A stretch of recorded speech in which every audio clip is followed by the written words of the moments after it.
have yet to give a speech or have a meeting where somebody doesn't ask me the millennial question. What's the millennial question? Apparently, millennials as a generation, which is a group of people who were born approximately 1984 and after, are tough to manage. And they're accused of being entitled, and narcissistic, self-interested, unfocused, lazy. Social media is one of the fundamental technologies of the 21st century. To reject social media would be an act of extreme Luddism. It would be like riding to work in a horse or using a rotary phone. I can't take such a big stance.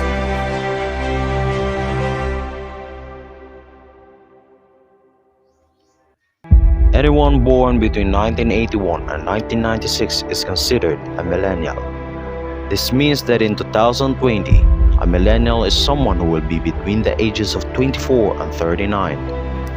The world we live in has undergone a technological revolution during the youth and adolescence of the millennial generation. Millennials came of age at the same time when all these developments were taking place. So consider how many different aspects of life the internet has influenced or even governed.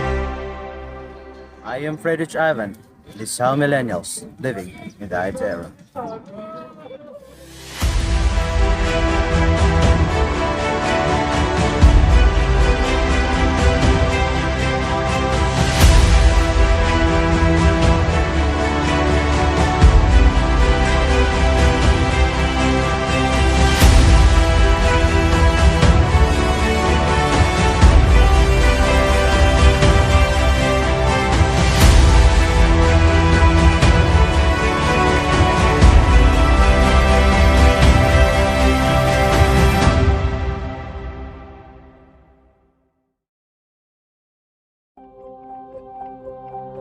Throughout the last 10 years, millennials have experienced a sharp rise in popularity in the online social networking space, with millions of regular users. The social network is used equally by men and women, and there are no differences in terms of nationality or color.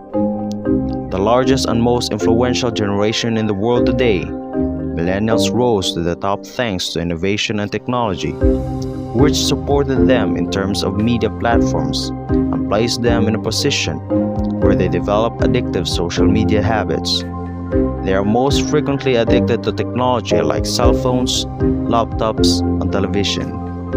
Millennials are snatching up new and cutting-edge technology under the pretext of a fashion trend, simply because it is used and designed to be addictive.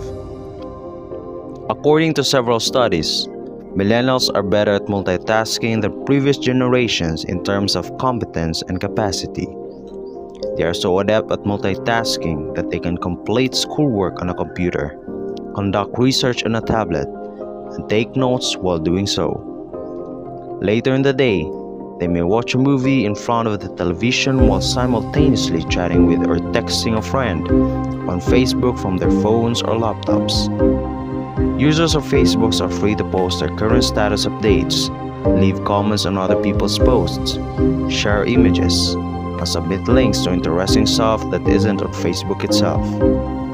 As of this now, Facebook is a social media and commercial platform with the most influence.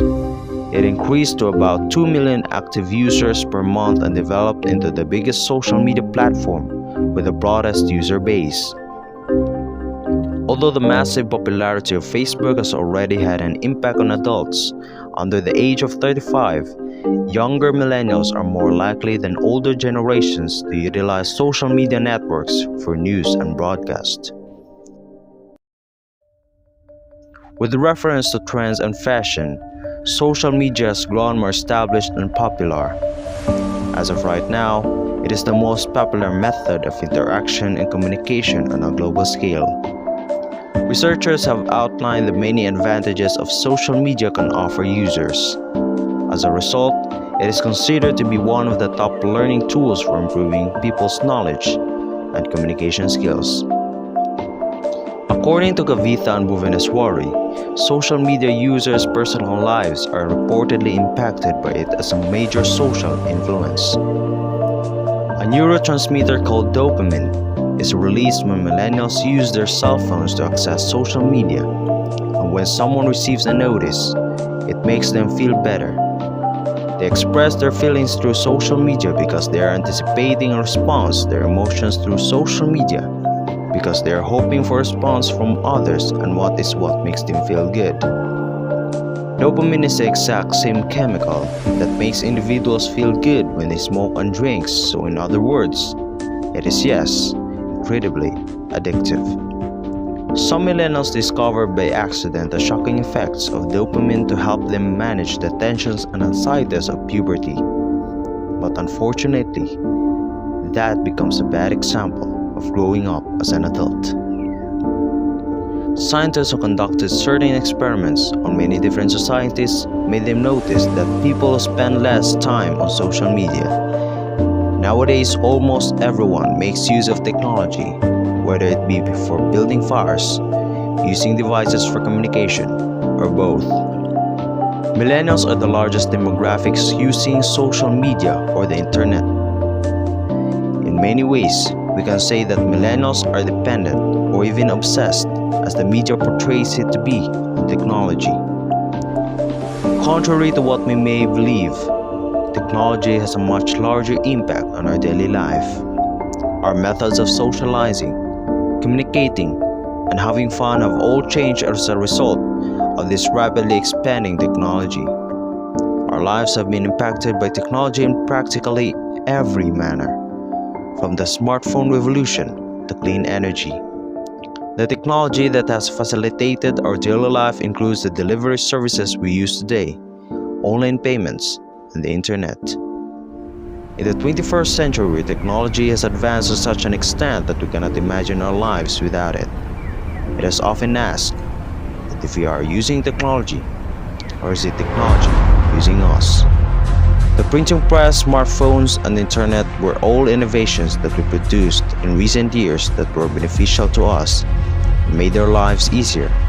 But what we're doing now with bioengineering technologies like CRISPR is going to be so qualitatively different and more powerful that it may force us to assess who we are and what it means to be human. Even while it may not be doing so right now, if we don't set limits, technology may start using humans in the near future.